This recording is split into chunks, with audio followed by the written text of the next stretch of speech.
Now we can use this time gap to display the number as hours, minutes, seconds and milliseconds. So as this value we get is in milliseconds, how we can get the value in hours? We can specify where hours equals, let me divide the number, that is time gap, by 1000 means it will give us the time in seconds, divided by 60 means it will give the time in minutes, and if I again divide it by 60 it will give us the time in hours. So this is just simple mathematics. We are actually dividing the time in milliseconds by 1000 to get the value in seconds, again dividing by 60 to get the value in minutes, and again dividing by 60 to get the value in hours. So we have the value in hours now. To calculate the value in minutes, what we need to do? Equal to time gap divided by 1000 means it will be in seconds. Again divided by 60 means it will be in minutes. Again for seconds, how it should be? Seconds equals time gap divided by 1000 will give us the value in seconds. That is, just by dividing this value which is in milliseconds by 1000, we are getting the value in seconds, and for milliseconds we have to just specify this time gap. Okay. Now let me just try to see hours, minutes, seconds and milliseconds. Let me cut this from here, and here let me specify console.log. Okay, hours plus minutes, I'm having a colon in between. Okay, again plus seconds, again plus milliseconds. Now let us check how we are getting the value. Let me save this and check the output. Let me click the start button. Now for the time being, let me call this function every 1 second, that is 1000 milliseconds. Now let me save this and check the output. Let me click start. See, we are getting the value like 0.000. Here we are getting 0.167.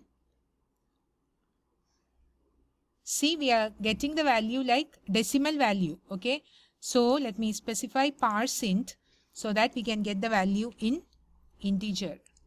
So here parse int, here also parse int, and here also let me specify parse int. Otherwise it will be some decimal value. We want it as whole numbers. Let me save this and check the output. Let me click start.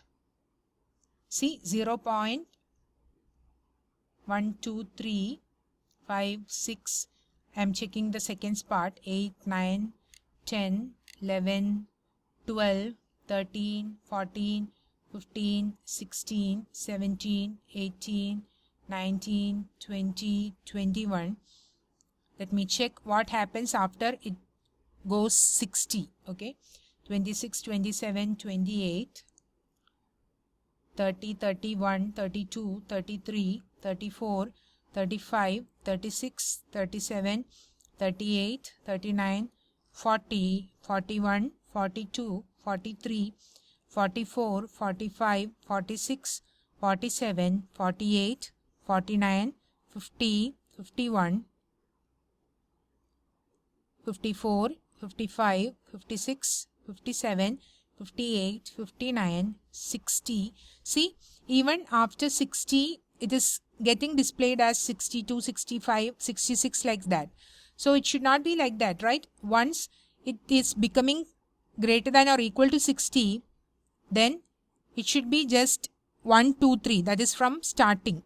So what we can do for that, here for seconds and also for milliseconds, that issue was there. Let me show you. After it becomes here 1000, 2000, 3001, it is going like that. Actually here what we need to display, we actually need to have 3 values only, right? So what we can do here is that after specifying milliseconds equal to time gap, let me have another check if milliseconds is greater than or equal to 1000, we just want to divide it by 1000 and show the remainder. So what I can specify, I just have to specify milliseconds mod equal to 1000. So this will divide the value by 1000 and only the remainder will be displayed.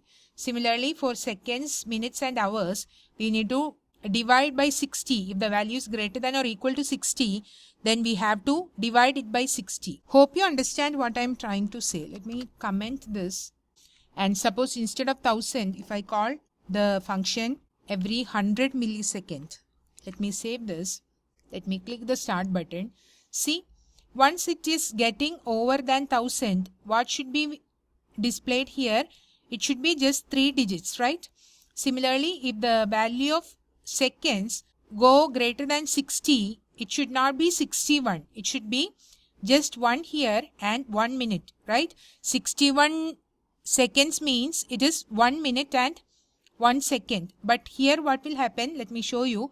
Now it is 28, 29, 31, 33, 34, 35, 36, 37, 38, 39. So here the number is getting displayed like 41 thousands, 42, 43 thousands.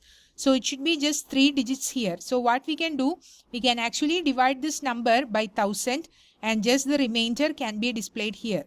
Similarly, in case of seconds, minutes and hours, if it goes beyond 60, we can divide the number by 60 and show the remainder here.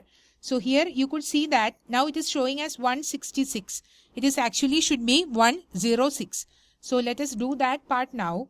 So for that, if this milliseconds value is greater than or equal to 1000, what we need to do? We need to divide it by 1000 and only show the remainder, right?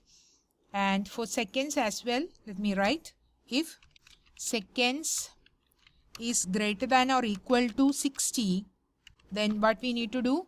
We need to divide seconds mod equals 60, which means this will be divided by 60 and the remainder will be saved into the variable. Same is for minutes and hours. If minutes is greater than or equal to 60, minutes mod equal to 60. And for hours as well, if hours greater than or equal to 60, then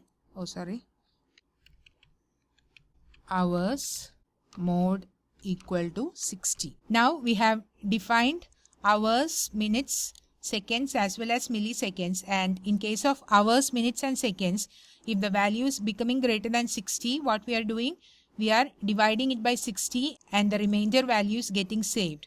And in case of milliseconds, if it is going beyond 1000, we are dividing the number by 1000 and saving the remainder in the variable. Now let me save this and check the output. Let me click the start.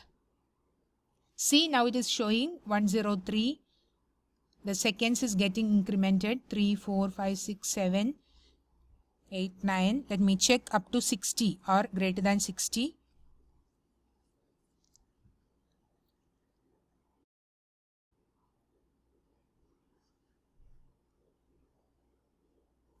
(23, 24, 25, 26, 27, 28, 29, 30, 31, 32, 33, 34, 35, 36, 37, 38, 39, 40, 41, 42, 43, 44, 45, 46, 47, 48, 49, 50, 51, 52, 53, 54, 55, 56, 57, 58, 59. See, now it has displayed like 1, 1 or 1, 0, 1, 2, 1, 3 like that. So that part is done. Next, what we need to do? We need to actually display this value here, right? Now we are ready with the value, but we need to display it here. And also on the stop button click, we need to stop this timer. So let's do that part in the next lecture.